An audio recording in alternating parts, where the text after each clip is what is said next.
I need to tell you about the moment my entire life fell apart and came together at the same time. The moment I looked into the eyes of a stranger and saw my own face staring back at me. The moment a billionaire froze in the middle of a crowded restaurant because a waitress mentioned a tattoo. That waitress was me, and that billionaire, he was my father. But I'm getting ahead of myself. Have you ever felt like your life was a puzzle with missing pieces? Like no matter how hard you tried to make sense of who you are and where you come from, there was always something that didn't quite fit? Have you ever looked at other people, people with complete families, people who knew their history, people who belonged somewhere, and wondered why you couldn't have that?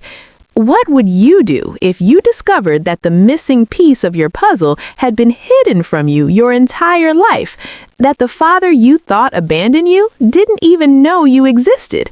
That the poverty you grew up in, the struggle, the loneliness, the feeling of being unwanted, all of it was built on a lie?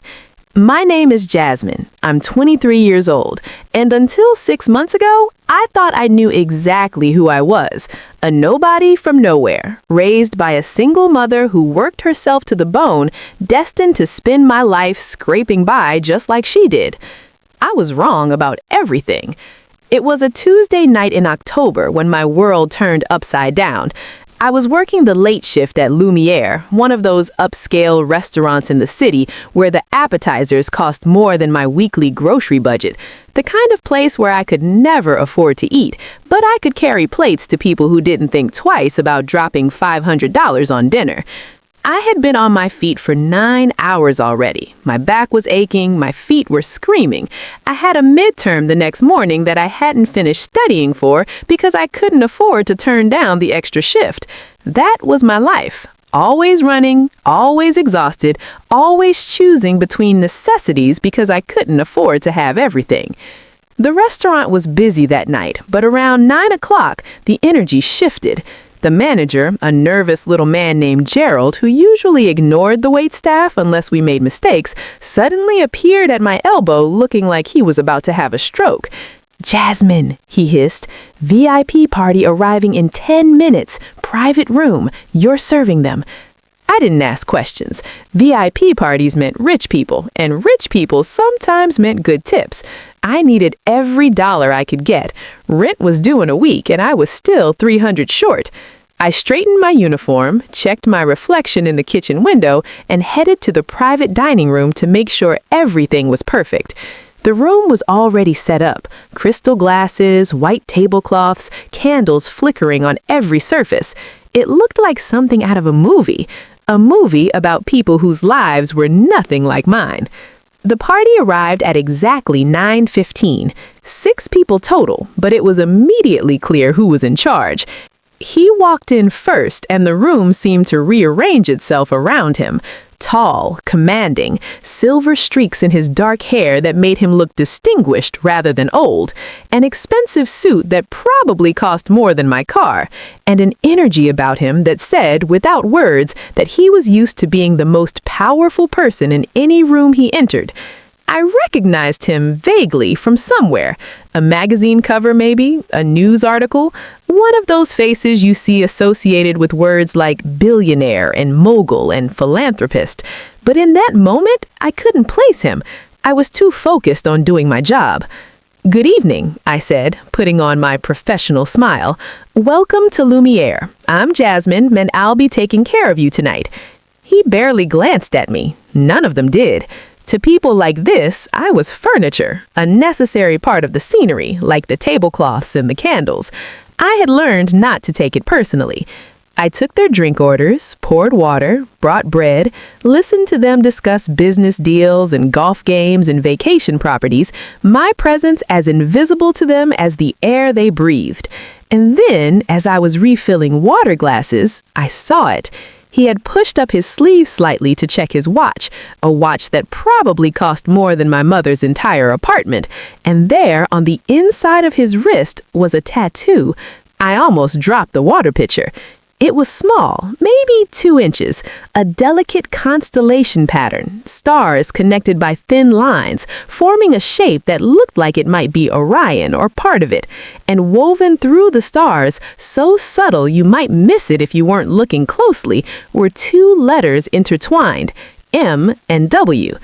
I knew that tattoo. I knew it because I had seen it my entire life, on my mother's wrist, in the exact same place, the exact same design, the exact same initials. My mother told me it was something silly from college. She always changed the subject when I asked about it, but sometimes when she thought I wasn't looking, I would catch her touching it, running her finger over those stars like she was tracing a memory she couldn't let go of.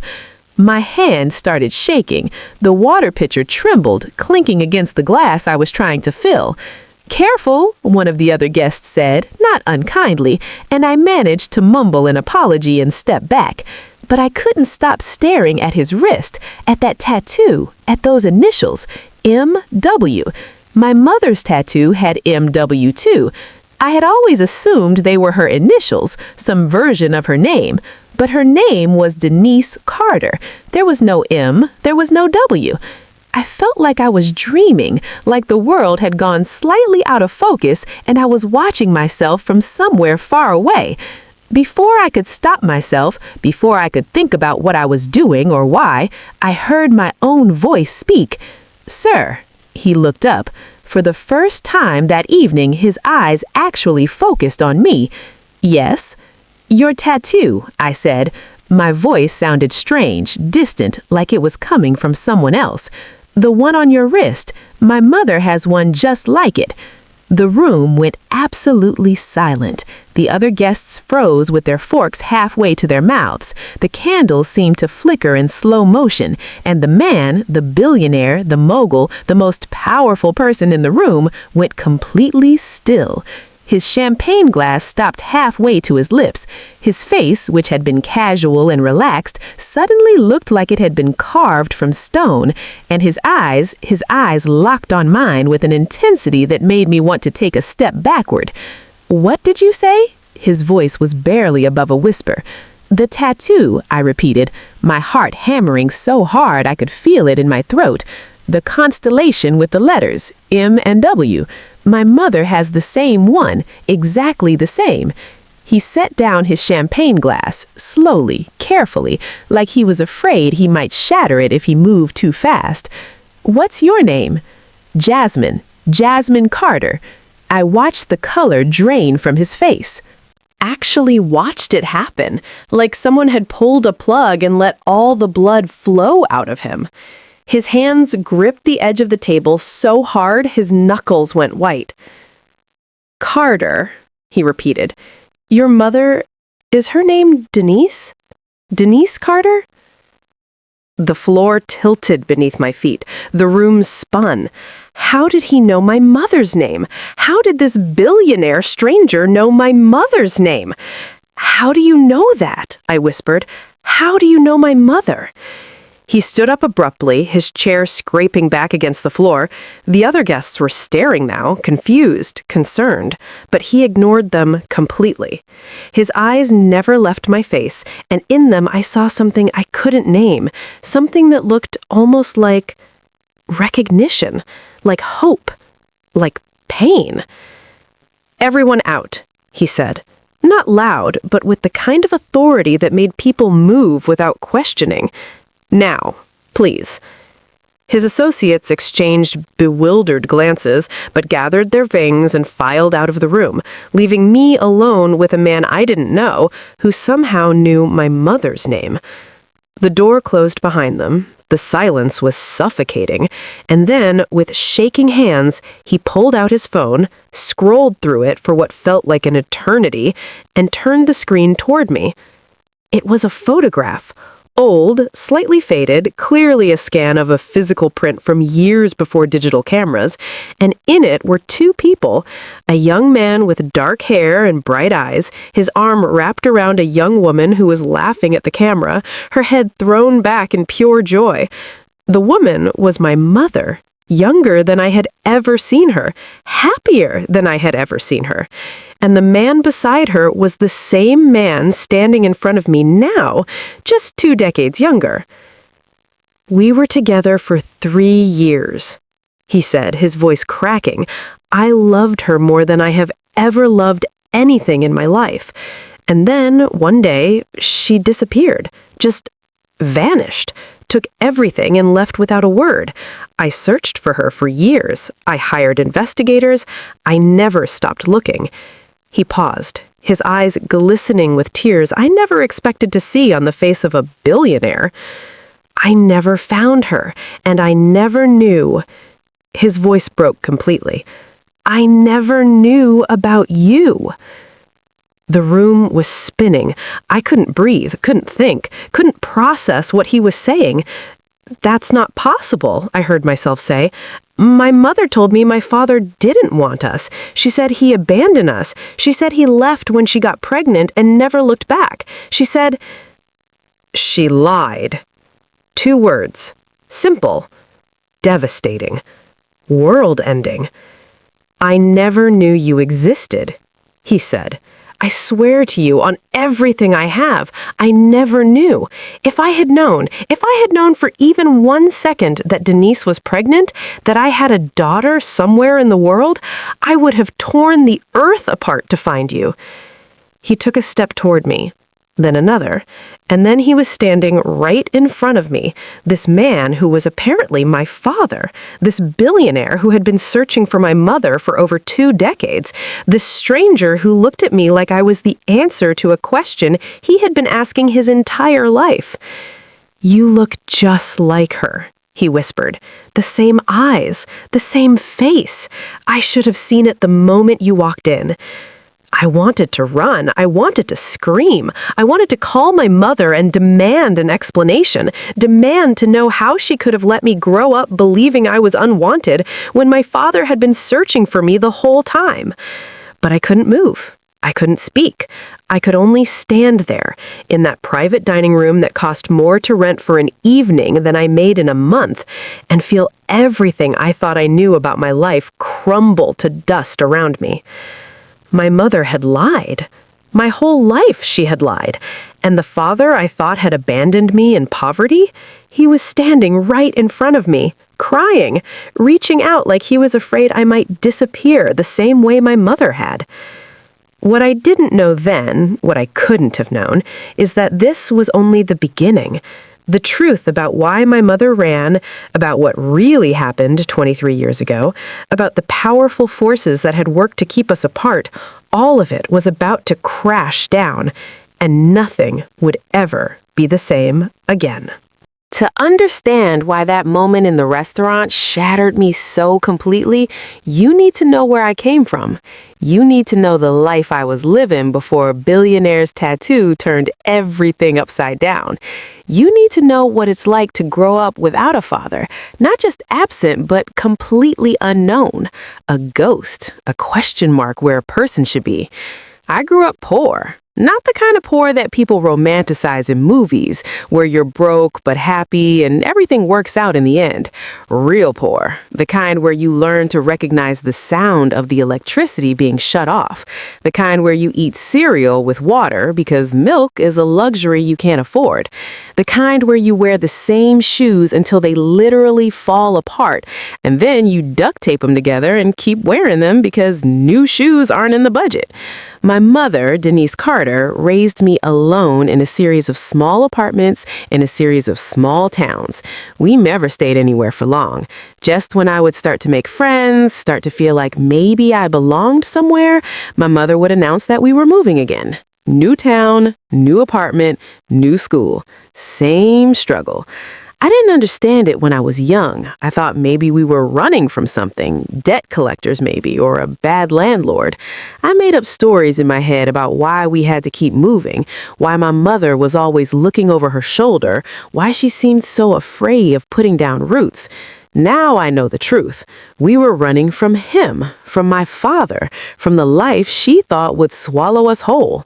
But I didn't know that then. All I knew was that we were always one paycheck away from disaster, and my mother worked herself to the bone trying to keep us afloat. She was a housekeeper, a waitress, a cashier, a home health aide. Whatever job she could get in whatever town we landed in, she took it. Sometimes 2 jobs at once, sometimes 3. I would wake up in the morning and she would already be gone, leaving me a note on the kitchen counter. Breakfast in the fridge, be good, I love you. I would come home from school and the apartment would be empty, and I would do my homework alone at the kitchen table, teaching myself math and reading because my mother was too exhausted to help me by the time she got home at 10 or 11 at night. She loved me. I never doubted that. Even in the hardest times, even when she was so tired she could barely keep her eyes open, she always made sure I knew I was loved. She would hold me before bed and tell me I was special, that I was going to do great things, that our circumstances didn't define us. But love doesn't pay rent, and love doesn't answer the questions that burn in a child's heart when half of her identity is missing. I asked about my father exactly 3 times in my childhood. The first time, I was 6 years old. We had just moved to a new town, I don't even remember which one now, and I was starting at a new school. It was some kind of parent event, maybe a back-to-school night, and all the other kids had both their parents there. Moms and dads holding hands, taking pictures, looking like the families I saw on television. I was there with just my mom. I remember looking around at all those complete families and feeling for the first time like something was wrong with me, like I was missing a piece that everyone else had. That night, in our cramped little apartment, I asked her, "Mommy, where's my daddy?" She went very still. I remember that. The way her whole body seemed to freeze, like someone had pressed pause on her. Then she forced a smile that didn't reach her eyes and said, "It's just you and me, baby. That's all we need." "But why?" I pressed. "Doesn't my daddy want to see me?" The look on her face, I'll never forget it. Pain, guilt, fear, all of it flashing across her features before she locked it down and pulled me into a hug. "Your daddy isn't part of our lives," she said into my hair, "and that's all you need to know. Now come on, let's get you ready for bed." I learned that night that asking about my father hurt my mother, and I loved her too much to keep hurting her. So I stopped asking. The second time was when I was 12, middle school, the worst years of anyone's life. There was a father-daughter dance, and all my friends were going. They talked about the dresses they were going to wear, the corsages their dads were going to buy them, the slow dances they would share. I went home and asked my mother if I could go. She looked at me with such sadness in her eyes that I immediately regretted bringing it up. "You know we can't, baby," she said softly. "You don't have a—" She stopped herself, took a breath. "We'll do something special that night, just the 2 of us, okay?" We didn't do anything special. We stayed home and watched a movie, and I pretended I didn't care that I was missing the dance, and my mother pretended she didn't see me crying in my room afterward. The next day at school, when everyone was talking about how magical the dance had been, how their dads had twirled them around the floor, how special they felt, I sat in the corner and said nothing. That night, I asked my mother again, "Who is my father? Why isn't he here?" She was quiet for a long moment.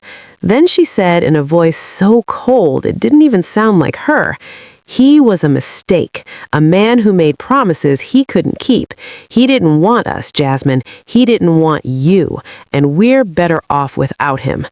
The words hit me like physical blows. He didn't want you. I carried those words with me for years, carved them into my heart like a scar.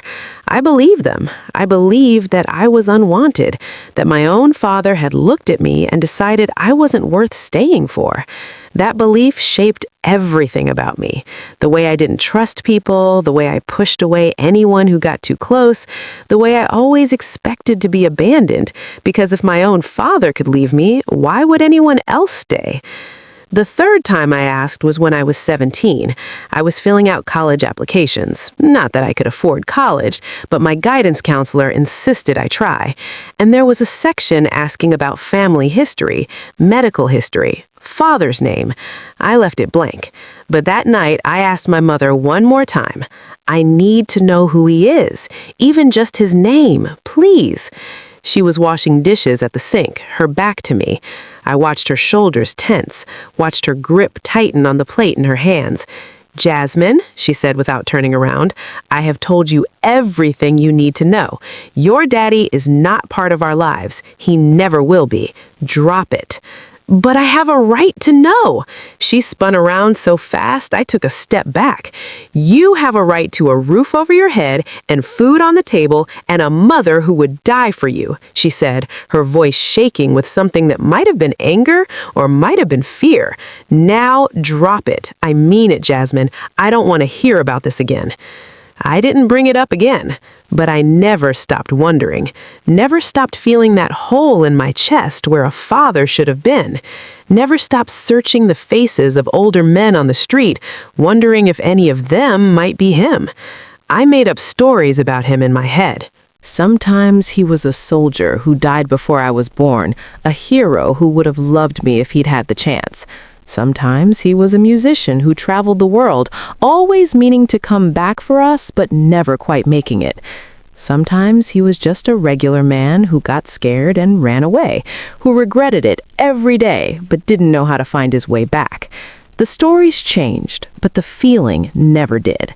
That I was incomplete, that there was a piece of my identity floating out there somewhere, and without it, I would never fully know who I was. As I got older, I learned to push those feelings down, to focus on survival instead of questions that had no answers. I graduated high school, barely, because we moved twice during my senior year, and I had to fight to get my transcripts transferred in time. I didn't go to college. We couldn't afford it.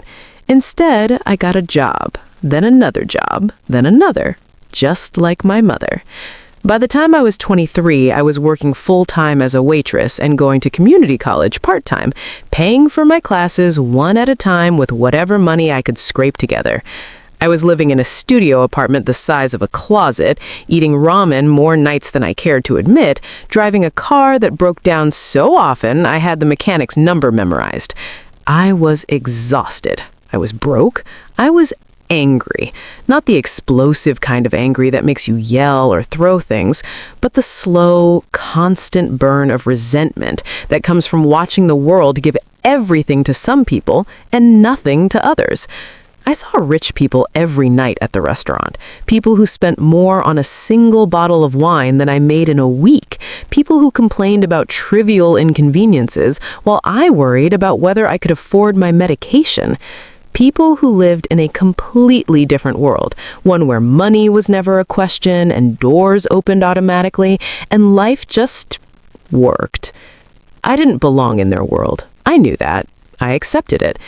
But I couldn't help wondering sometimes what it would feel like to not be afraid, to not be struggling, to wake up one morning and know that everything was going to be okay. I never expected to find out. And I definitely never expected to find out because a billionaire had the same tattoo as my mother. The tattoo. I should tell you about the tattoo. My mother has a small tattoo on the inside of her left wrist, a constellation pattern, delicate stars connected by thin lines with two letters woven through them, M and W. I first noticed it when I was about 5 years old. We were at the kitchen table and she was helping me with a coloring book and her sleeve slipped back and I saw the little stars on her wrist. "What's that?" I asked, reaching for it. She pulled her arm back quickly, tugging her sleeve down.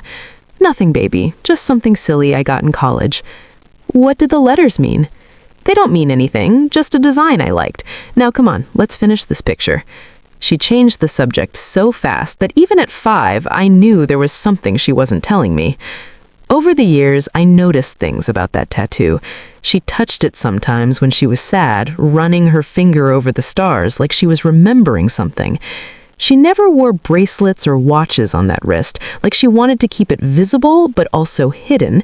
And sometimes, late at night, I would catch her sitting alone in the dark, just staring at it, tears running silently down her face. I asked her about it a few more times over the years, but she always gave me the same answer. Something silly from college. It doesn't mean anything. I knew it was a lie. I always knew. But I had learned by then that pushing my mother for answers only caused pain, hers and mine. So I let it go. I let her keep her secrets. Until the night I saw those same stars, those same letters on the wrist of a billionaire worth more money than I could imagine. And suddenly, all those secrets didn't belong to just her anymore. They belonged to me, too. I had spent my entire life being kept in the dark about who I was and where I came from. I had accepted my mother's silence, her deflections, her "that's all you need to know" answers. But standing in that private dining room, looking at a photograph of my mother with a man who claimed he'd been searching for us for over 22 years, I realized something that changed everything. I had a right to the truth. I had always had that right, and no one, not even my mother, could keep it from me anymore. It was time to find out what really happened 23 years ago, and I had a feeling the truth was going to be more painful than any of the stories I had made up in my head. The private dining room felt smaller now that everyone else had left. Just me and this man, this stranger who somehow knew my mother's name, who had a photograph of her on his phone, who was looking at me like I was a miracle and a wound all at once. I didn't know what to do with my hands. I was still holding the water pitcher, I realized, still standing there in my waitress uniform like I was about to ask if he wanted a refill. I set the pitcher down on the nearest table. My fingers were trembling. "Sit down," he said. Not a command, a request, maybe even a plea. "Please, I need to explain." I should have walked out. I should have told him I didn't want to hear it, that whatever history he had with my mother was none of my business, that I had a shift to finish and a life to get back to. But I didn't. I couldn't. Because for 23 years, I had been carrying a question that no one would answer. And this man, this billionaire with my mother's tattoo, might finally have the answer. I sat down across from him. The chair was expensive, soft leather, the kind of furniture I would never own. Everything in this room was like that. Beautiful, luxurious, completely foreign to the life I actually lived. He sat down too, but he didn't relax. He was leaning forward, elbows on knees, hands clasped together like he was trying to hold himself in place. "I don't know where to start," he said quietly. "I've imagined this moment for so long, finding her, finding out what happened, but I never imagined—" He looked at me and his eyes were wet. "I never imagined there would be a you." Something twisted in my chest, a feeling I couldn't name. "Start at the beginning," I said. My voice came out steadier than I expected. "How did you know my mother?" He nodded slowly, gathering himself. "We met in college, Howard University. I was pre-law, she was studying education. We had a philosophy class together, and she—" A ghost of a smile crossed his face. "She argued with the professor on the first day, told him his interpretation of Kant was reductive and elitist. I had never seen anyone do that before. Most students just nodded and took notes. But Denise, your mother, she wasn't afraid of anyone." I could picture it. My mother had always been fierce in her quiet way. She didn't raise her voice, but she didn't back down either. "I was fascinated by her," Marcus continued. "I asked her to get coffee after class. She said no." He laughed softly, a sad sound. "She said no 3 more times before she finally agreed. She didn't trust me. I was a Whitmore. My family had money, connections, a name that opened doors. She thought I was playing it, slumming it with the scholarship girl for fun." "Were you?" The question came out sharper than I intended. He didn't flinch. "No. I fell in love with her. Completely. Desperately. The kind of love that rewires your whole brain, makes you question everything you thought you wanted." He paused. We were together for 3 years. We got the tattoos at the end of our sophomore year, matching constellations, our initials. It was supposed to be a promise, a forever thing. I thought of my mother's wrist, the way she touched those stars when she was sad, the way she never, ever talked about them. We were going to get married after graduation, Marcus said. I had the ring, I had the whole plan. My family didn't approve, my father especially, but I didn't care. I would have walked away from all of it for her. The money, the name, the future they had mapped out for me. None of it mattered compared to her. His voice cracked on the last word. He stopped, took a breath, visibly steadied himself. And then, one day, she was gone. What do you mean gone? I mean, gone, vanished. I came to her apartment and it was empty. Her phone was disconnected, her friends wouldn't tell me anything. I don't even know if they knew where she went. I went to her family and He shook his head. They told me to leave, said she didn't want to see me, said I needed to respect her decision. What decision? I don't understand. Neither did I. He looked at me with something raw in his eyes. I never understood. We were happy, we were planning a future, and then, without any warning, without any explanation, she disappeared from my life like I had never existed. I sat with that for a moment, tried to reconcile it with the story I had always believed, that my father was a man who abandoned us, who didn't want us, who chose to leave. So, he never told you? I asked slowly. About me? No. The word was heavy with decades of grief. I didn't know you existed until 5 minutes ago. I swear to you, Jasmine, if I had known for one single second that she was pregnant, that I had a daughter, nothing would have stopped me from finding you. Nothing. I wanted to believe him. Part of me did believe him, but another part, the part that had spent 23 years being told my father didn't want me, couldn't let go that easily. Then why would she run? Why would she just disappear if everything was so perfect? Marcus was quiet for a long moment. When he spoke again, his voice was different, harder. My father. Your father? Victor Whitmore. He's a powerful man. Old money, old ideas. He never approved of Denise. She wasn't from the right family. The right background. He hesitated. The right world. I understood what he wasn't saying. The right race, the right class, the right pedigree. He made threats, Marcus continued. I didn't find out about all of them until years later, after I had already searched for her and failed. He told Denise that if she didn't leave, he would destroy her, ruin her family, make sure she never got a job, never had a future. He said he would do whatever it took to protect the Whitmore name from someone he considered beneath us.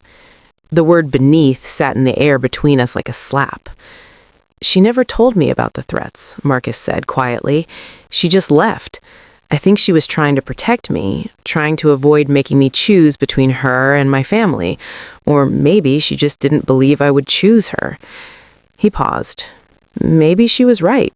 I was 22 years old. I talked a big game about walking away from my family's money, but I had never actually done it. She had no reason to trust that I would follow through.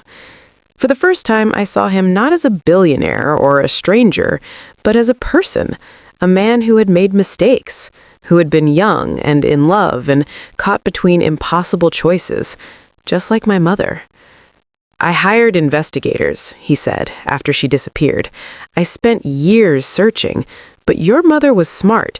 She changed her name, moved constantly, stayed off the grid. It was like she knew exactly how to hide from people with resources, because she did know. She knew what my family was capable of, and she made sure they could never find her. He looked at me then, really looked at me, and I saw something shift in his expression. She was protecting you, he said softly. That's why she ran. That's why she hid. She was pregnant with you, and she was protecting you from my family. The realization hit me like a wave. All those years of moving from town to town, all those times my mother looked over her shoulder, all those secrets she kept. She wasn't running from my father. She was running from his family. She was keeping me safe from people who might have tried to take me away from her, or worse. I didn't know how to feel. The anger I had carried for so long, the anger at a father who didn't want me, suddenly had nowhere to go. He hadn't abandoned me. He hadn't even known I existed. And my mother, who I had always trusted, who I had always believed, she had lied to me for my entire life. You told me that you left, I said, my voice barely above a whisper.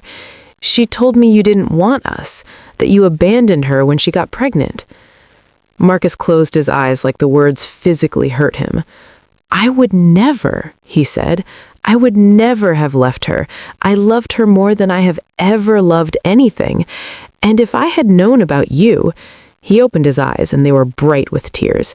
You are the child I always wanted, the family I never got to have.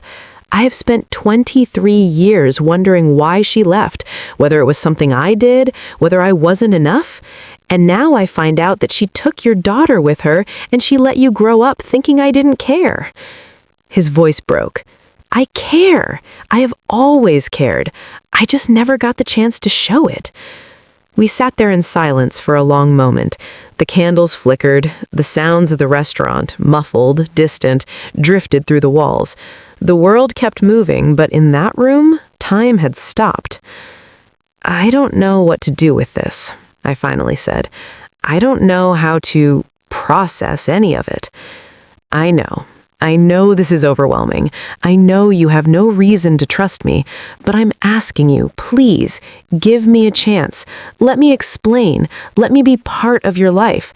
I've already missed 23 years. I don't want to miss any more.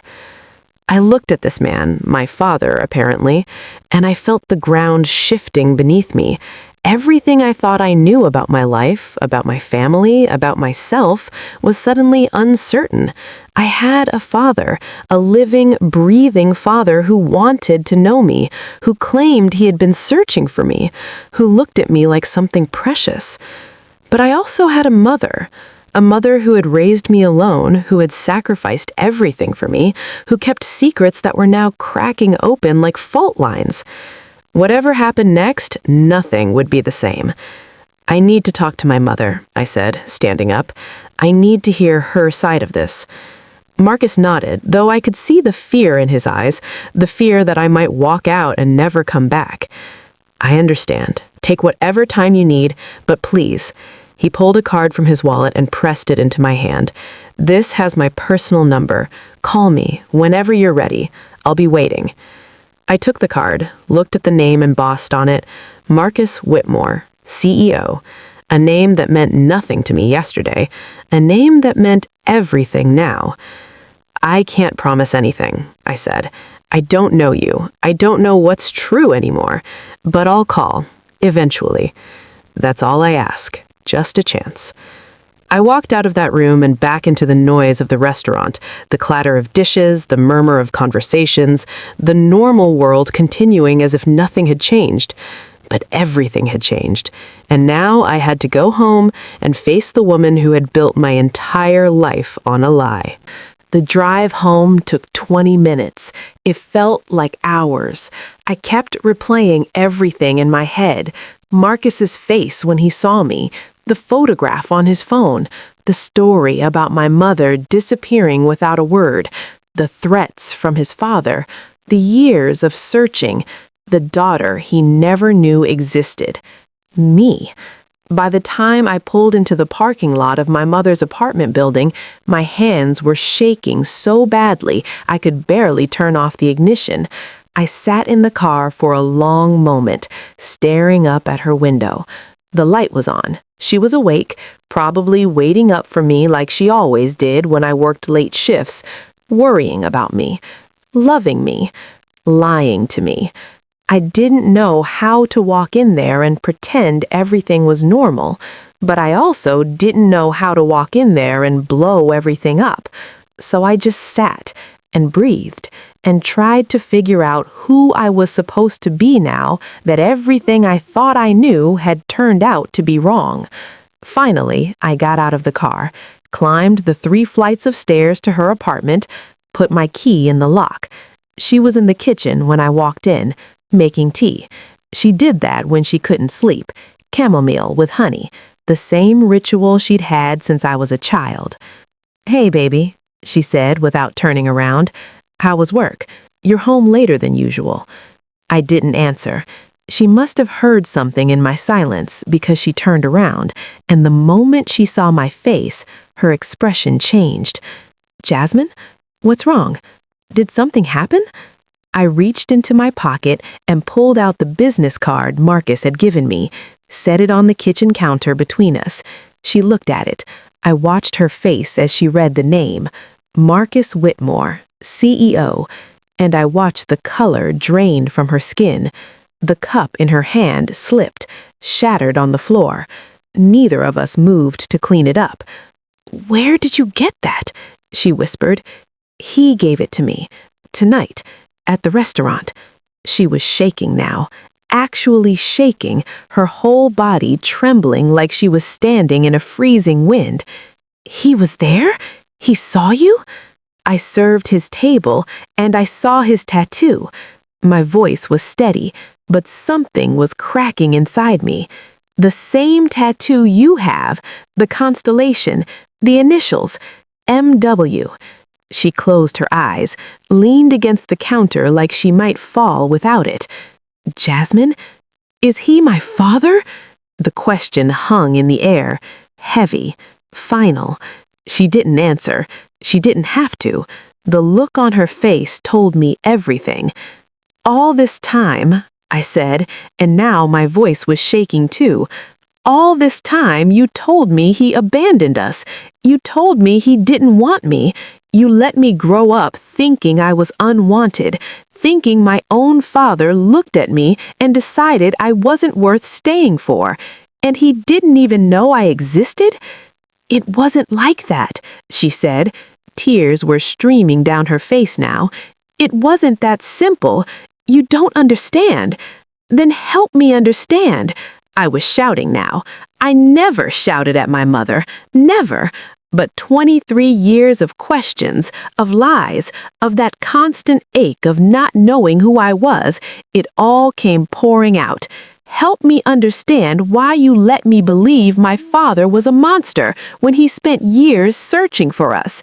Help me understand why you ran away and never told him you were pregnant. Help me understand why I grew up in poverty, moving from town to town, when my father is a billionaire who would have given us everything." She flinched at the word billionaire. Something flickered across her face. Old pain, old fear, old wounds I had never seen before. "His money," she said quietly. "That's exactly why I ran." "What? You think I didn't know who he was? You think I didn't know what his family had?" She wiped her eyes, but the tears kept coming. "Marcus was different. He was kind. He loved me. I believed that. I still believe it. But his family," she shook her head, "his family was a different story." She moved slowly, carefully, like every step hurt, sat down at the kitchen table. After a moment, I sat across from her. "His father came to see me, Victor Whitmore, a month before graduation. Marcus didn't know.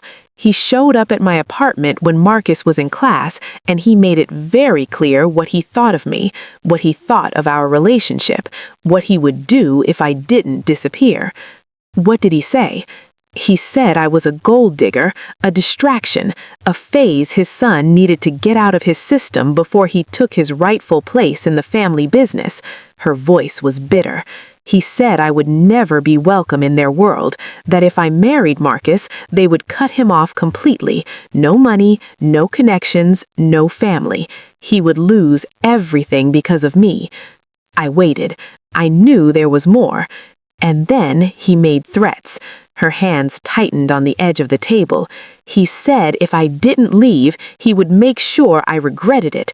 He knew people, powerful people. He could make sure I never got a job anywhere, could make sure my family, my mother, my brothers, faced consequences too. He wasn't specific about what he would do, but he made it clear that he had the resources to destroy my life if I didn't cooperate. So you just left? Not at first.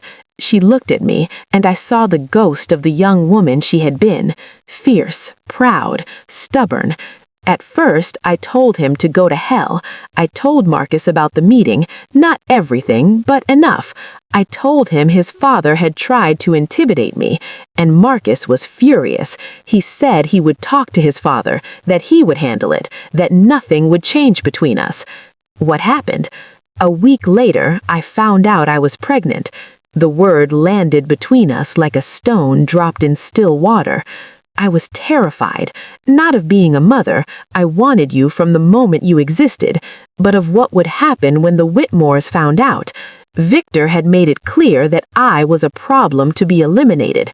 What would they do when they learned there was a child, a permanent connection between Marcus and me that they couldn't erase? She took a shaky breath.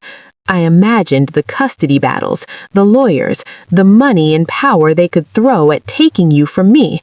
I imagined them deciding that a poor black woman wasn't fit to raise a Whitmore heir. I imagined fighting for years, losing everything, maybe losing you. And I couldn't risk that. So you ran. I ran. I didn't tell Marcus about the pregnancy. I didn't tell anyone. I just packed my things in the middle of the night and disappeared. Changed my name, moved as far as I could, kept moving so they could never find us. I sat with that for a long moment. The anger was still there, hot and burning in my chest, but something else was creeping in alongside it. Understanding. Not forgiveness, not yet, maybe not ever, but understanding. She didn't run because she was weak. She ran because she was scared of losing me, scared of a powerful family that saw her as disposable, scared of a fight she didn't think she could win. She made a choice, a terrible, devastating choice that had shaped my entire life, but she made it out of love, misguided love, fearful love, but love. Why didn't you tell me the truth? I asked. My voice was quieter now. When I asked about my father, why didn't you just tell me what really happened? Because I was ashamed. The admission seemed to cost her something. I told myself I was protecting you from getting hurt, from hoping for a father who might reject you if you ever found him. But the truth is, I was ashamed of the choice I made. I knew it wasn't fair to you. I knew you deserved to know your father, but I had already committed to the lie, and every year that passed, it got harder to undo. So you just let me believe I was unwanted? I'm sorry. She was crying openly now. I'm so sorry, Jasmine. I thought I was keeping you safe. I thought I was protecting you from a world that would chew you up and spit you out. But I know I hurt you. I know I took something from you that you can never get back, and I will regret that for the rest of my life. I looked at this woman, my mother, who had sacrificed everything for me, who had worked herself to exhaustion to keep a roof over my head, who had loved me fiercely even when she was lying to me, and I didn't know what to feel. Anger, yes. Betrayal, absolutely. But also grief. For the years we had struggled when we didn't have to, for the father I had never known, for the family that might have been if fear hadn't broken it apart before it could begin. He says he's been looking for you, I said. For us. For over 20 years. She nodded slowly. I'm not surprised. Marcus was persistent, loyal. When he loved someone, he didn't let go easily. Do you still love him? The question came out before I could stop it. She was quiet for a long moment. I never stopped, she finally said. I just convinced myself that stopping was necessary, that cutting out that part of my heart was the price I had to pay to keep you safe. We sat in silence. The shattered teacup still lay on the floor between us. The tea had spilled, a dark stain spreading across the tiles. "What happens now?" she asked. It was the first time in my life I had heard my mother sound uncertain, scared, like a child asking for permission instead of a parent giving direction. "I don't know," I said honestly. "He wants to meet me, really meet me, get to know me, be part of my life." "And you want that?" "I don't know what I want. I don't know anything anymore." I stood up, suddenly needing to move, to breathe, to be anywhere but this kitchen with its broken cup and its broken truths. "I need time," I said. "I need to figure out what I'm feeling before I can decide what I'm doing." "Jasmine!" She reached for me, but I stepped back. "I'm not leaving," I said quickly, seeing the panic in her eyes. "I'm not disappearing like you did, but I need space. Tonight. Maybe longer. I can't just absorb this and move on like nothing happened." She nodded, let her hand drop. "I understand," she said, though the words seemed to hurt her. "Take whatever time you need. Just please, don't shut me out forever. I know I made mistakes, terrible mistakes. But you're my whole world, Jasmine. You always have been." I looked at her. This woman who had been everything to me for 23 years, my mother, my protector, my liar. "I know," I said quietly. "That's what makes this so hard." I left her there in the kitchen, surrounded by broken pieces, and went to my old room, the room I still stayed in sometimes when I couldn't afford my own rent, the room with the childhood posters on the walls and the memories of a life built on secrets. I didn't sleep that night. I just lay in the dark, staring at the ceiling, trying to figure out who I was now that everything I thought I knew had shattered. I had a father, a mother who had lied to protect me, a family history full of threats and fear and choices made in desperation. And somewhere out there, a billionaire was waiting for my call, hoping for a chance to be the father he never got to be. The question was, what did I want? And the answer was, I had no idea. I didn't call him for 2 weeks. Every day I would take out that business card, run my fingers over the embossed letters of his name, and think about dialing the number. Every day I would put the card back in my pocket and tell myself I wasn't ready. I went through the motions of my life, working shifts at the restaurant, attending my community college classes, paying my bills with whatever was left over. But nothing felt real anymore. I was living in a fog, going through the motions while my mind was somewhere else entirely. I started researching him. I told myself it was just curiosity, just wanting to understand who this man was before I decided to let him into my life. But it was more than that. I was looking for proof. Proof that he was who he said he was. Proof that the story he told me was true. Or maybe proof that it wasn't, that there was some reason I shouldn't trust him, some excuse to walk away and pretend that night at the restaurant had never happened. What I found didn't give me the easy answers I was looking for. Marcus Whitmore, 52 years old, founder and CEO of Whitmore Technologies, a company that had started as a small software firm and grown into a billion-dollar enterprise. He had been on the cover of Forbes, Businessweek, Wired. He had given TED Talks about innovation and entrepreneurship. He sat on the boards of 3 major nonprofits. He was, by all accounts, one of the most successful Black businessmen in the country. And he was alone. That was the detail that caught me. In interview after interview, when journalists asked about his personal life, he deflected. He had been married once, briefly, in his 30s. The marriage ended after 2 years. No children, no long-term relationships that anyone knew about. In one interview from 5 years ago, a journalist had asked him if he had any regrets. He had paused for a long moment before answering. "I lost someone once," he said. "A long time ago. I never really got over it. I don't know if I ever will." He was talking about my mother. I was certain of it. I found an old article from when he was younger, just starting his company. There was a photograph of him at some industry event, shaking hands with investors, smiling for the camera. But his smile didn't reach his eyes. He looked hollow, haunted, like a man carrying a weight no one else could see. I thought about what my mother had told me, how she had disappeared without a word, how she had taken his child, me, and vanished into the night, leaving him with nothing but questions. I had spent my whole life being angry at a father who abandoned me. Now I was looking at evidence of a man who had been abandoned too. It didn't excuse everything. It didn't magically make up for 23 years of not being there. But it complicated things. It made me realize that this story wasn't as simple as good guys and bad guys. It was just people. Flawed, scared, human people making choices they thought were right and living with the consequences. I also researched his family. The Whitmores, old money, going back generations. His father, Victor Whitmore, was still alive at 78, a titan of industry in his own right, ruthless according to most accounts, the kind of man who built empires and crushed anyone who got in his way. There were no photographs of Victor smiling.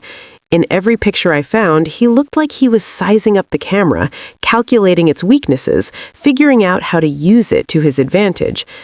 This was the man who had threatened my mother, the man who had driven her away, the man who had decided before I was even born that I wasn't worthy of being part of his family. I felt a cold anger settle in my chest when I looked at his face. This man had shaped my entire life, the poverty, the instability, the years of believing I was unwanted, and he didn't even know I existed. Or maybe he did. Maybe he had known all along and had simply decided I wasn't worth acknowledging. Either way, I hated him. It was a pure, clean emotion, uncomplicated by the messy feelings I had for my mother and Marcus. Victor Whitmore was the villain of this story. I was sure of that. But I also knew that confronting him wasn't my next step. Before I could face the grandfather who didn't want me, I had to decide what to do about the father who did. The decision came on a Thursday night. I was at work, refilling water glasses and running credit cards, when a table of young women came in. A birthday celebration from the looks of it. One of them was wearing a sash that said 21 and fabulous, and they were all laughing and taking pictures and clearly having the time of their lives. At one point, the birthday girl's phone rang. I watched her face light up as she answered. "Daddy," she squealed. "Did you get my picture?" I know. I look amazing. Thank you for the flowers. They're beautiful. I love you too. Yes, I'll be careful. I promise. Love you. Bye." She hung up, still smiling, and turned to her friends. "My dad is so overprotective. He texted me like 5 times today to make sure I was being safe." The other girls laughed and teased her, but I could tell they were envious. They all had that look. The look of women who had fathers who loved them, who checked in on them, who sent flowers on their birthdays. I had never had that. I had never known what it felt like to have a father's name pop up on my phone, to hear a voice on the other end asking if I was okay, to know that someone out there was thinking about me, worrying about me, loving me in that particular way that only fathers can. And suddenly, standing there with a water pitcher in my hand, I knew what I wanted. I wanted to know what that felt like, even if it was too late. Even if it could never be what it might have been, I wanted to at least try. I called him the next morning. My hands were shaking as I dialed the number on the card. It rang twice before he answered. "Hello?"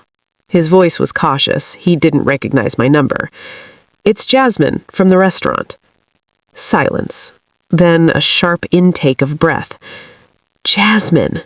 He said my name like it was something precious, something fragile. "I wasn't sure you would call." I wasn't sure either. Another pause. I could hear him collecting himself on the other end. "How are you? Are you okay? I've been thinking about you constantly. I wanted to reach out, but I didn't want to push. I didn't want to..." "I'm fine." Then, more honestly, "I'm not fine, but I'm here. And I'm calling because I want to talk, Really talk, not in a restaurant with your business associates waiting outside. Just you and me. Anything, he said immediately. Anywhere, anytime, just name the place. I thought about it. Not his office, too intimidating. Not the restaurant, too many memories. Not my apartment, too personal. There's a coffee shop near my school, Benny's. It's small, quiet, no one will recognize you there. I'll be there. When? Tomorrow, noon. I'll be there, he repeated. Jasmine, thank you for giving me this chance. Don't thank me yet, I said. I'm not promising anything. I just have questions. A lot of questions. I'll answer every single one. We said goodbye and I hung up. My heart was pounding. This was really happening. I was going to meet my father. Not by accident, not in the chaos of a restaurant revelation, but intentionally, deliberately. I was choosing to let him into my life.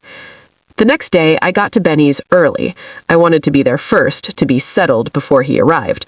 I ordered a coffee I couldn't really afford and sat in a corner booth where I could see the door. At exactly noon, he walked in.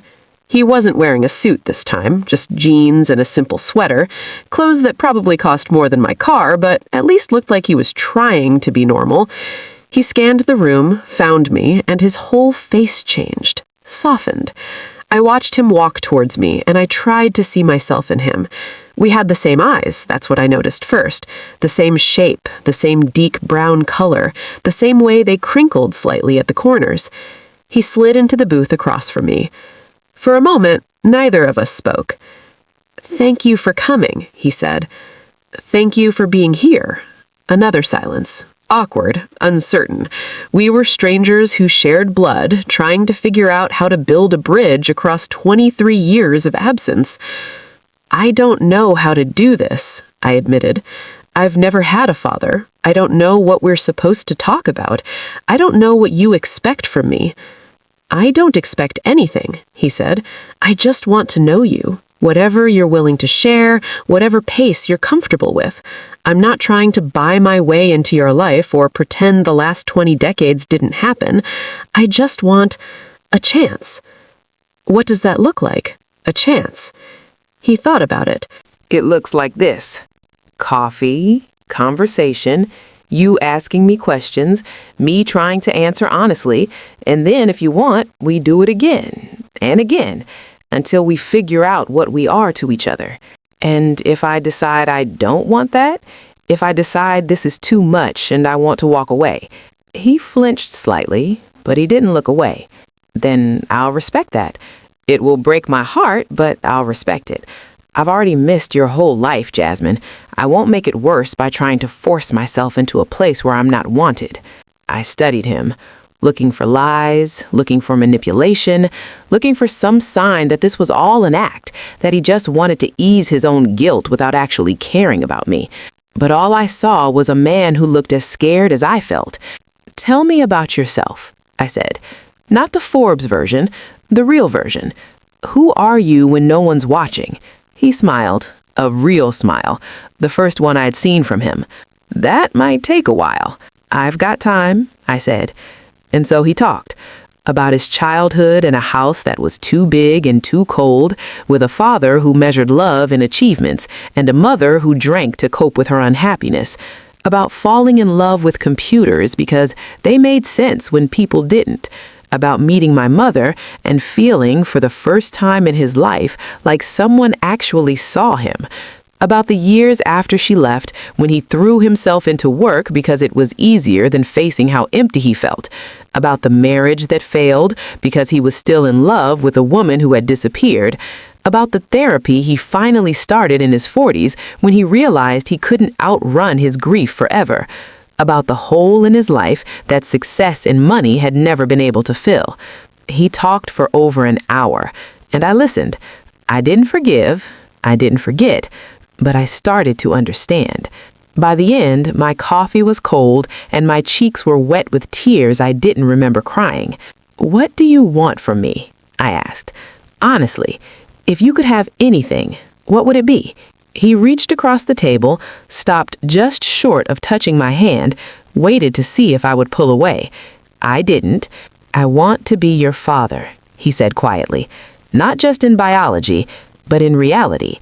I want to know your favorite foods, your dreams, your fears. I want to be the person you call when something goes wrong. I want to walk you down the aisle someday, if you want that. I want to meet your children if you have them. I want all the ordinary, boring, beautiful moments that I missed. He paused, his voice thick. But I know I haven't earned that, so I'll take whatever you're willing to give me, even if it's just coffee once a month. Even if it's just knowing you're out there and you don't hate me. I'll take anything, Jasmine, because anything is more than I had yesterday. I looked at our hands, almost touching on the table, at this man who had been a ghost my whole life and was now suddenly, terrifyingly real. I can't promise you the aisle, I said.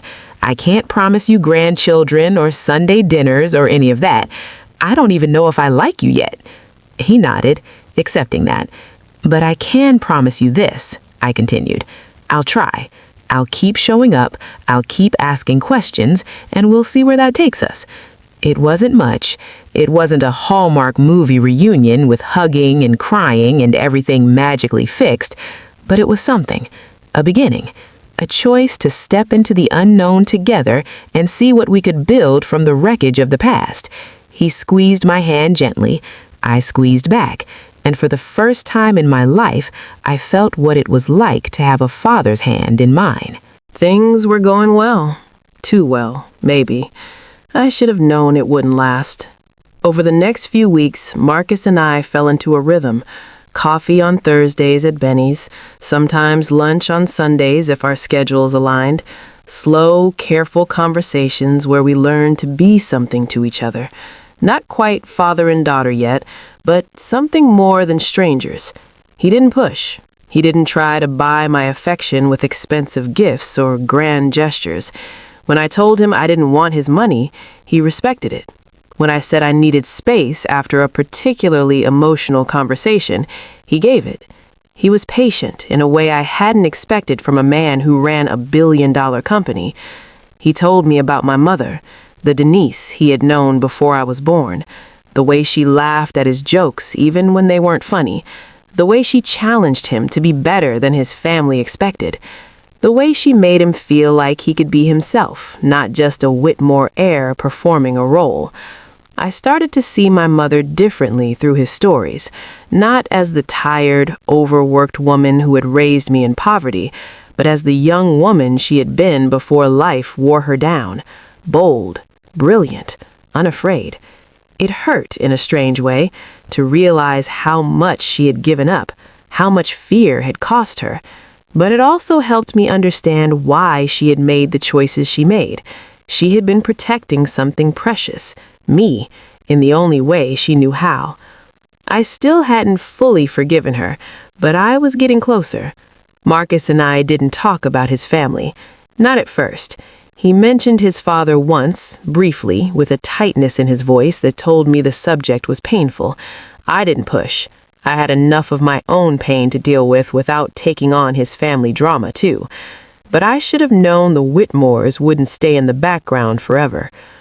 It happened on a Tuesday, about 6 weeks after our first coffee meeting. I was at work, finishing up a lunch shift, when my phone buzzed with a text from Marcus. "I need to warn you about something. Can you call me when you're free?" I felt a knot form in my stomach. Nothing good ever started with, "I need to warn you." I called him on my break, standing in the alley behind the restaurant where the cooks smoked cigarettes and the dumpsters overflowed with food waste. "What's going on?" I asked. He sighed heavily. "Word got out. About you. About us." "What do you mean, got out?" "Someone at the restaurant that night, one of my associates, mentioned to someone else that I had a personal conversation with a waitress, that I asked everyone to leave the room, that I seemed emotional afterward. People started speculating, and then someone did some digging and found out that I've been meeting with a young woman regularly over the past few weeks." He paused. "My father knows, Jasmine, and he wants to meet you." The knot in my stomach tightened into something cold and hard. "No." I told him you weren't ready. I told him to give you time.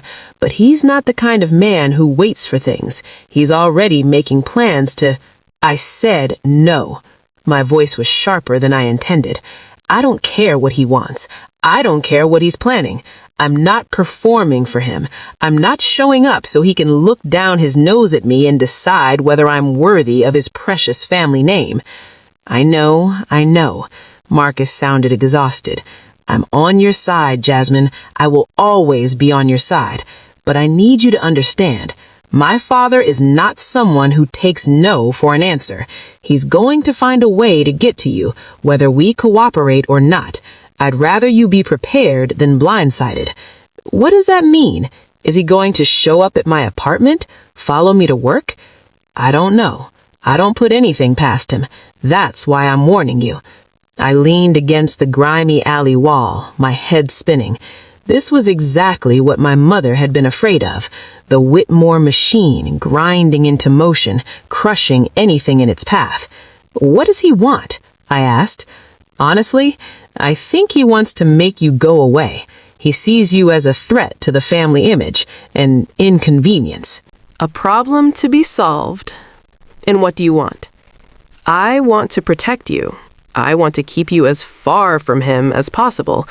But I also know that the longer we avoid this confrontation, the worse it's going to be when it finally happens.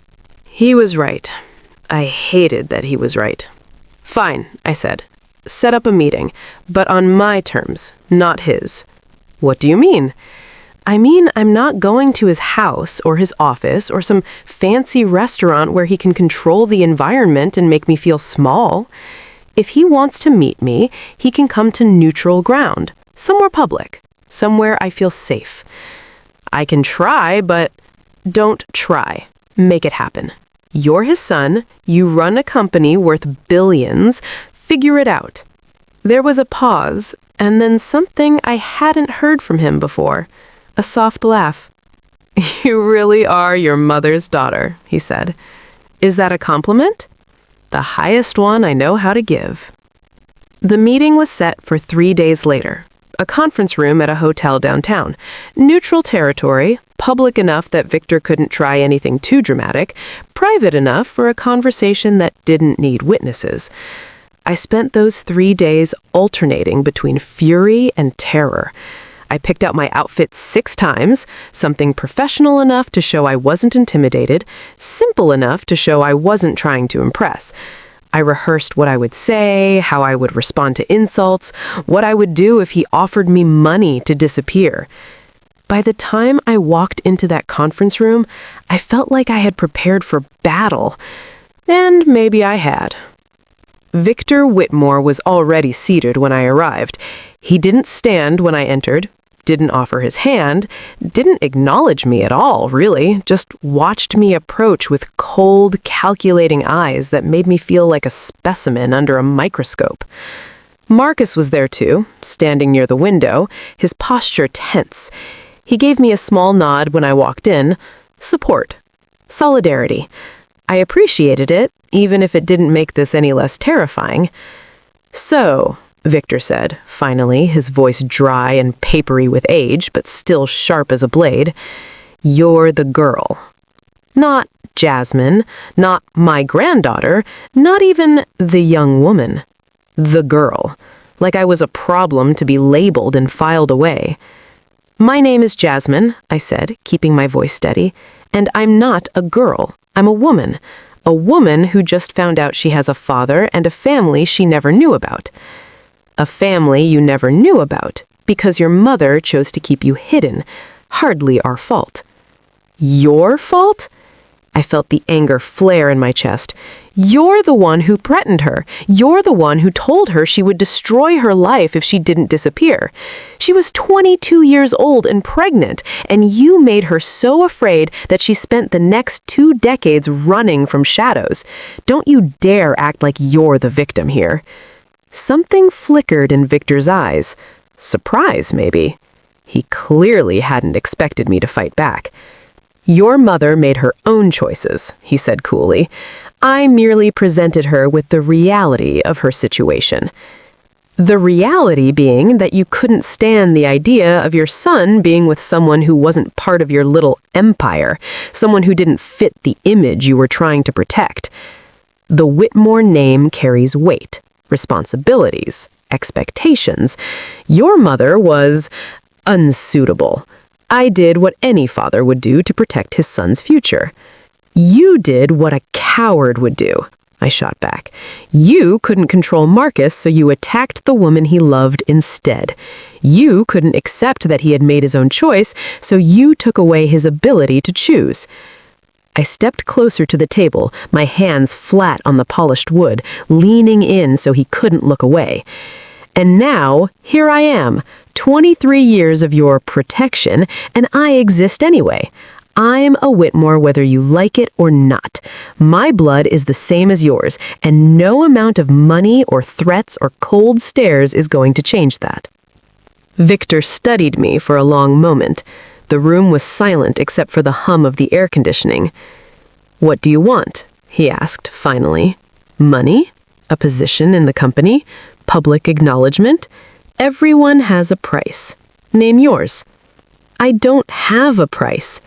"Everyone has a price," he repeated. "You're young. You don't understand how the world works yet, but you will. And when you do, you'll realize that everything has a transaction at its core. Maybe in your world, not in mine." I straightened up, pulling my hands back from the table. "I didn't come here for money. I came here because Marcus asked me to, because he thought it was better to face you head on than wait for you to ambush me. And now I faced you. I've seen exactly what you are, a scared old man who's terrified that his perfect legacy might have a crack in it." Victor's expression hardened. "Be very careful, young lady." "Or what? You'll threaten me like you threatened my mother? Ruin my life like you tried to ruin hers?" I laughed, a harsh, bitter sound. "Go ahead. I grew up with nothing. I've worked double shifts to pay rent and eaten ramen for dinner 3 nights a week. There's nothing you can take from me that I haven't already learned to live without. Except your father."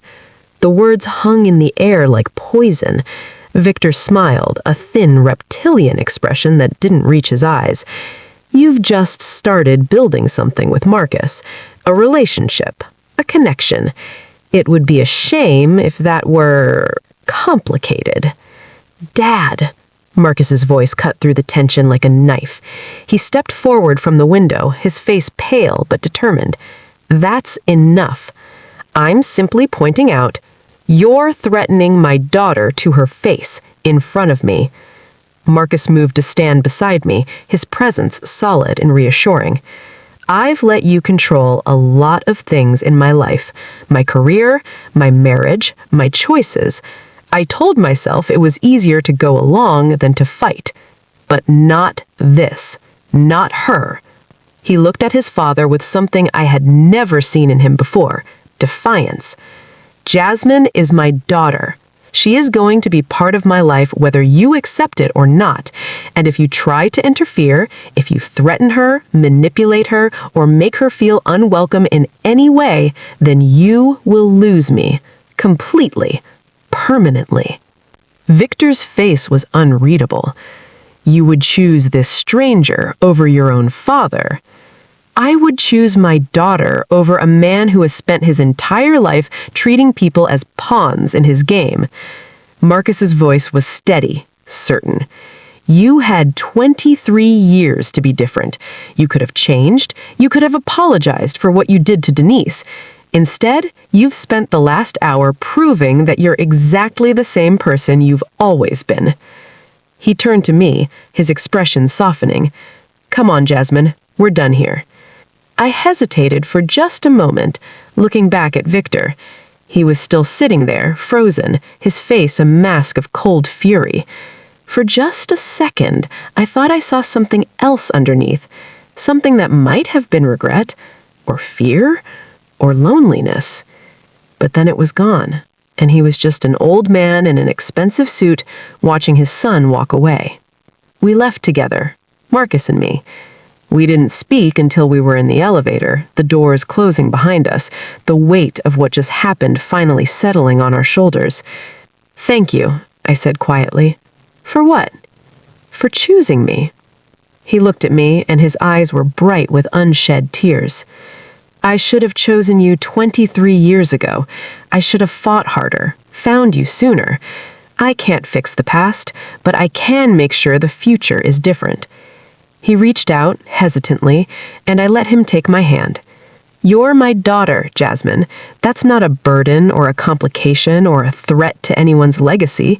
It's the best thing that's ever happened to me, and I will spend the rest of my life making sure you know that." The elevator reached the ground floor. The doors opened. We stepped out into the sunlight, leaving Victor Whitmore and his empty threats behind. I didn't know what would happen next. Didn't know if Victor would try to retaliate, or if he would simply retreat into his cold, lonely world and pretend I didn't exist. But in that moment, walking beside the father who had finally chosen me, I felt like I belonged. The months that followed weren't easy. I want to be clear about that. This wasn't a fairy tale where confronting the villain solved everything and we all lived happily ever after. Real healing doesn't work that way. Real families don't work that way. But things did get better. Slowly. Painfully. In ways I never expected. Marcus and I kept meeting. Every Thursday at Benny's. Same booth, same coffee. Sometimes we talked for hours. Sometimes we sat in comfortable silence, just existing in the same space, learning to be around each other without the pressure of making every moment meaningful. He told me about his childhood. The loneliness of growing up in a mansion that felt like a museum, the pressure to be perfect, the father who measured love in achievements and never found his son quite successful enough. I told him about mine. The tiny apartments, the constant moving, the shame of never having enough, the fierce love of a mother who gave everything she had and then gave more. We traded stories like cards, building a picture of each other piece by piece. Not the polished versions, the real ones.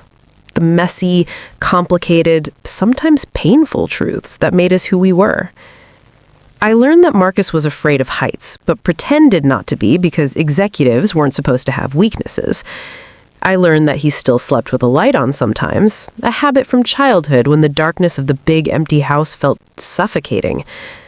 I learned that he donated anonymously to scholarships for first-generation college students because he remembered how my mother had struggled even though he never found her. He learned that I had panic attacks sometimes, usually in the middle of the night, usually about money, even now that my situation was more stable. He learned that I hated asking for help because I had spent my whole life being told we couldn't afford to need anyone. He learned that I still checked my bank account compulsively, multiple times a day, terrified of seeing that zero balance that had haunted my childhood. We were both broken in different ways, but somehow our broken pieces started to fit together. He offered to pay for my school. I said no. He offered to help me get a better apartment. I said no. He offered to introduce me to people who could help my career. I said no, no, no, until finally he sat back and asked with genuine confusion what I actually wanted from him. I want you to show up. That's it. I want you to be here, not with your checkbook, just with yourself. He looked at me for a long moment, and then he nodded. I can do that. And he did. He came to my community college when I presented a project for my business class, sat in the back row, tried not to look like a billionaire, failed completely, but was there. He came to the restaurant on my birthday, not to the private dining room this time, but to a regular table, where he ordered food he didn't like and left a tip that was probably larger than my monthly rent. He texted me random things throughout the week. Articles he thought I'd find interesting, pictures of dogs he saw on the street, terrible jokes that made me groan but also smile. He wasn't perfect. Sometimes he said the wrong thing, offered money when I needed empathy, or retreated into CEO mode when emotions got too heavy. But he kept trying. That was what mattered. He kept showing up, kept learning, kept choosing me even when I made it difficult. And slowly, I started to trust him. Not completely, not all at once, but enough to let him in a little further. Enough to call him when something good happened, not just when something went wrong. Enough to start thinking of him as my father, not just the man who happened to share my DNA.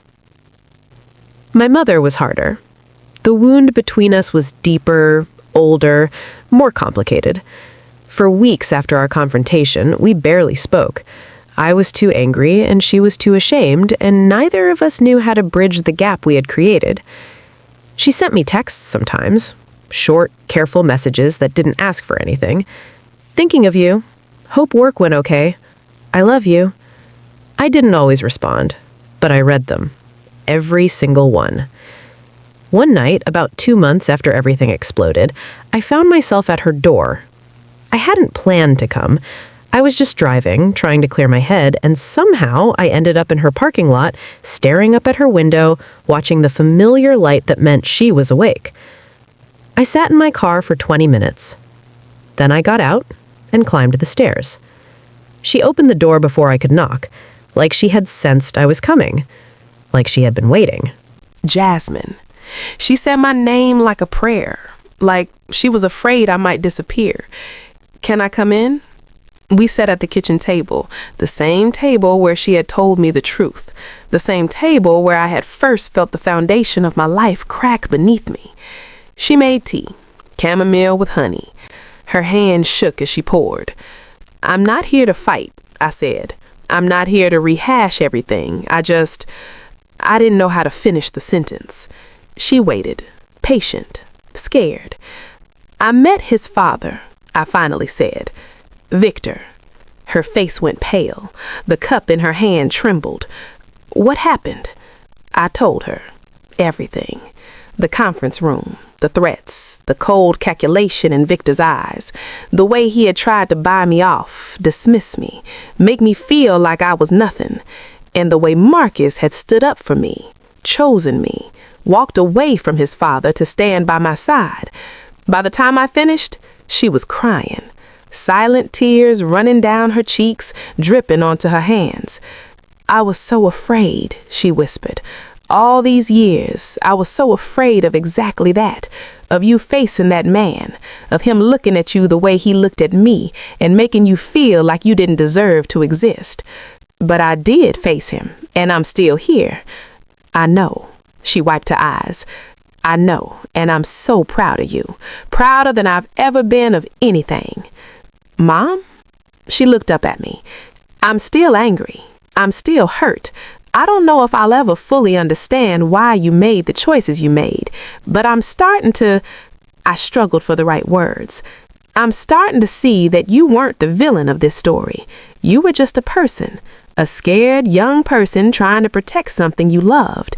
You made mistakes, big ones, but you made them because you loved me. She reached across the table, slowly, hesitantly, like she was afraid I might pull away. I didn't.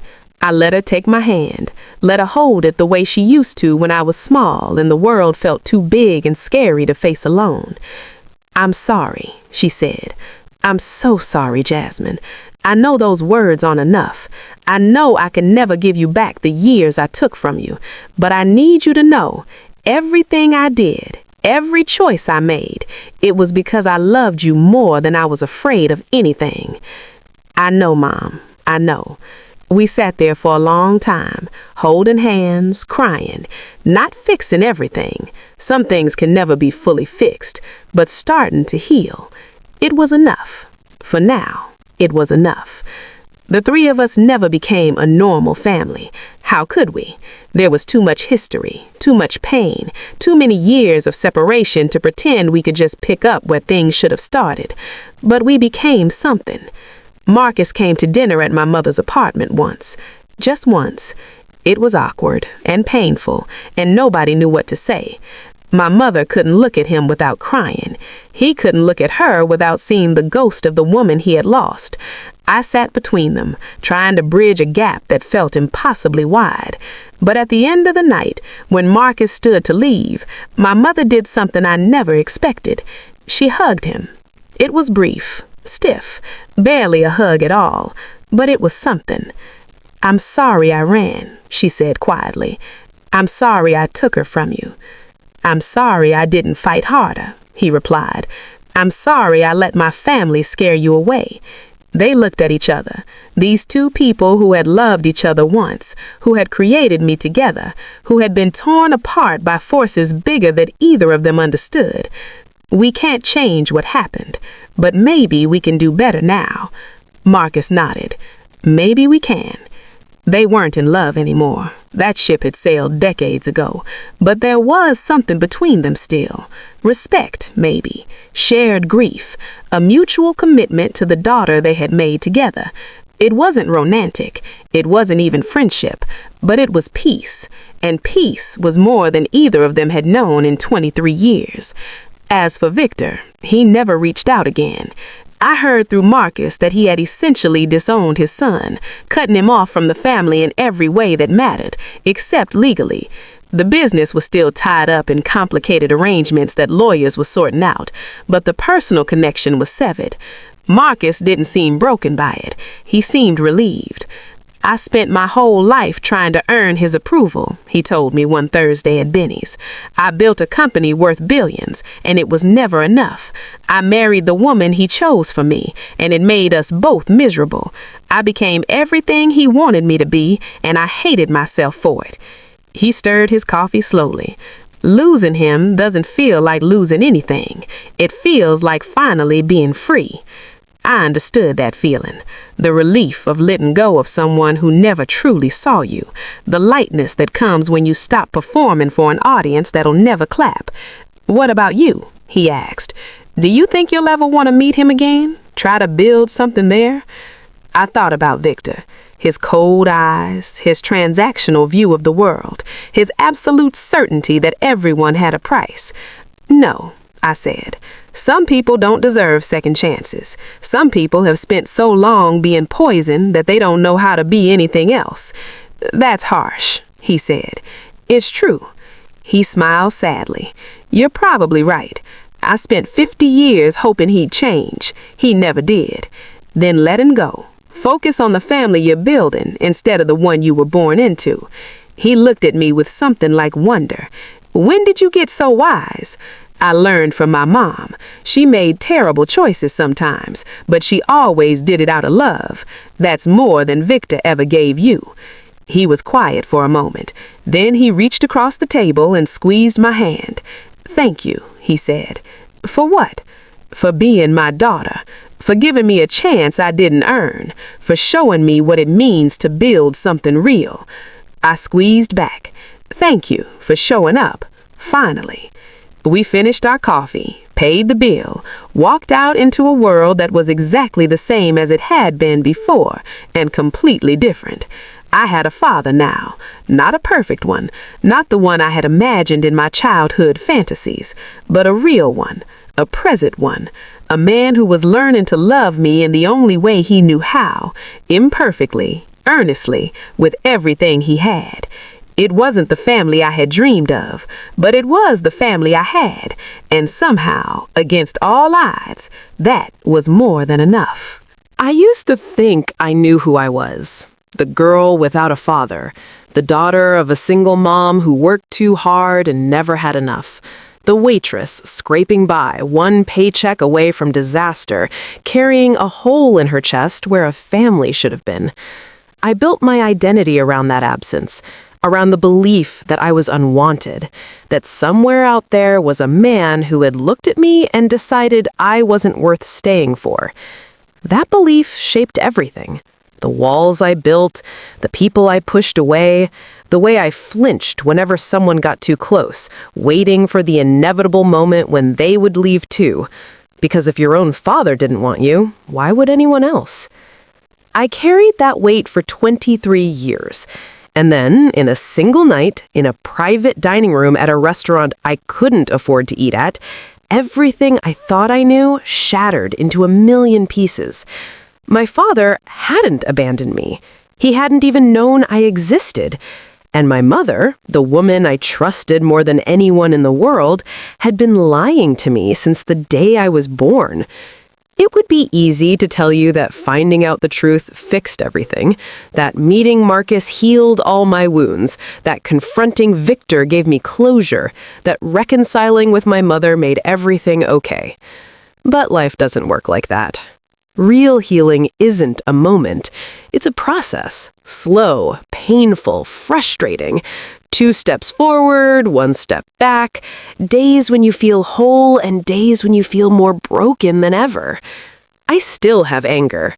Some nights I lie awake thinking about all the years I spent believing I was unwanted.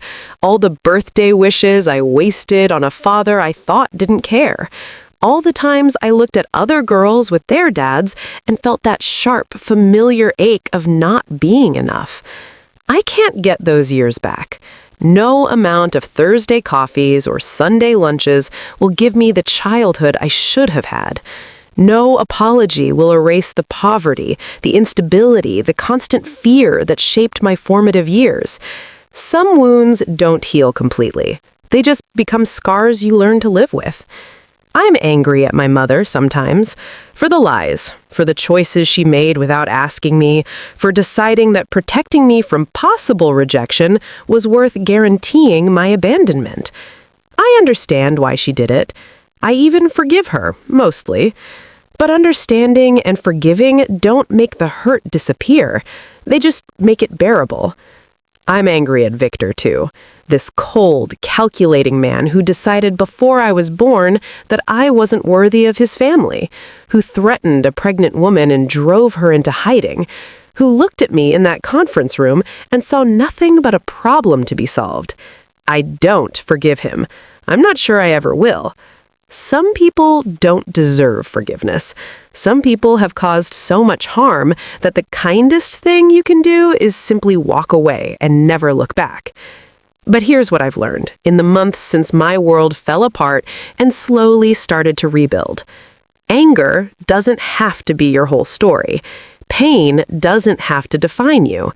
The people who hurt you, whether through malice or fear or simple human weakness, they don't get to decide who you become.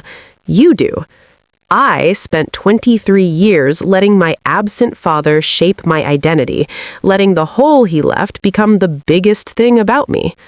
And now I have to learn how to be someone else, someone who has a father, someone who knows where she comes from, someone who is choosing every single day to build something new from the wreckage of the past. It's not easy. Some days I don't know who I am without that familiar ache. Some days the new identity feels like a costume I'm wearing, not something that fits naturally. But I'm learning.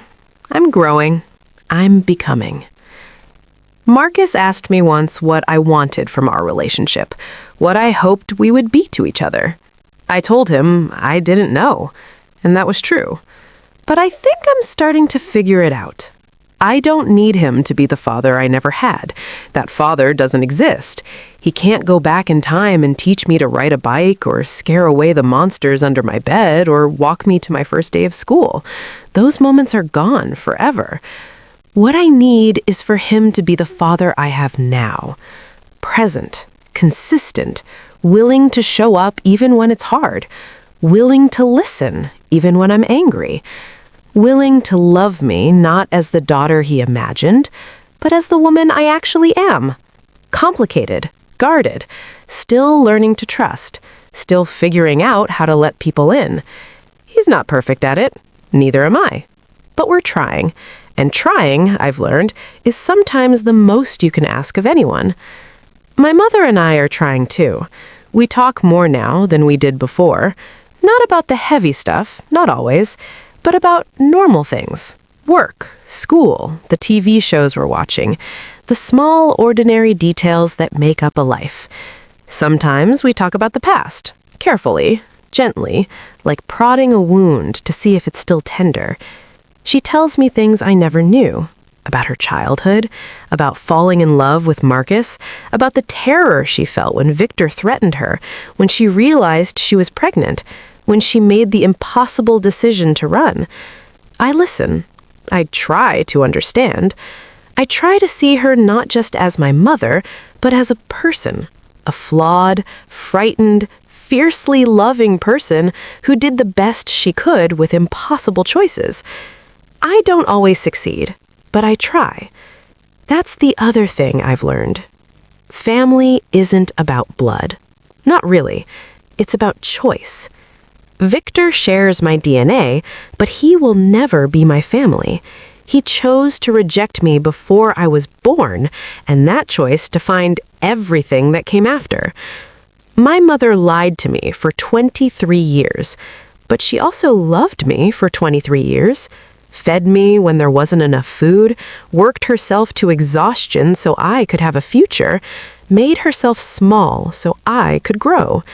Her choices were wrong sometimes, but they were made in love. And love, even imperfect love, counts for something. Marcus missed my entire childhood. He wasn't there for my first steps, my first words, my first heartbreak. But he's here now, choosing to know me, choosing to love me, choosing to be the father he never got to be, even though it's hard, even though it's awkward, even though we're both fumbling in the dark. That choice counts for something too. Family is the people who show up, the people who stay, the people who choose you over and over again, even when it would be easier to walk away. I'm building my family now, piece by piece, person by person. It doesn't look like what I imagined when I was a little girl, dreaming of the father who would someday come and make everything better. But it's real, and real is better than perfect. There's one more thing I want to say. To you, whoever you are listening to this story, if you grew up without a parent, if you're carrying the weight of someone's absence, if you've spent your life believing you weren't wanted, I see you. I know how heavy that burden is. I know how it shapes everything, even the things you don't realize it's shaping. But here's what I want you to know. Their absence is not about you. It was never about you. Whatever reasons they had for leaving, fear, selfishness, circumstances beyond their control, those reasons belong to them. They are not a reflection of your worth. You are not unlovable because someone failed to love you. You are not worthless because someone failed to see your value. Their failure is theirs, not yours, and you don't have to carry it anymore. I carried my father's absence for 23 years. Let it define me. Let it limit me. Let it convince me that I would never be enough for anyone. But I'm putting it down now. Not because finding him fixed everything, not because the hurt magically disappeared, but because I'm choosing to stop letting his absence be the center of my story. I am more than the daughter who was left. I am more than the poverty I grew up in. I am more than the lies I was told, or the truths I discovered, or the complicated, messy relationships I'm still learning to navigate. I am Jasmine. Full stop. And I get to decide what that means. So do you. Whatever you're carrying, whatever absence or hurt or betrayal has shaped your story, you get to decide what happens next. Not the people who left, not the people who lied, not the circumstances that tried to break you. You. I stood in a restaurant one night and told a billionaire that my mother had a tattoo just like his. I watched his face go pale. I watched my entire life unravel and reform into something I never expected. And then I made a choice. I chose to stay, to learn, to forgive, not all at once, but slowly as I was ready, to build something real from the ruins of something broken. I chose myself. That's the ending I want to leave you with. Not the fairy tale, not the perfect reconciliation, not the neat, tied up in a bow resolution that only exists in movies. Just this. I chose myself. And you can too. Whatever your story, whatever your scars, whatever the tattoo on your heart that connects you to pain you never asked for, you can choose yourself. And that choice, that one simple, impossibly hard choice, can change everything. I know.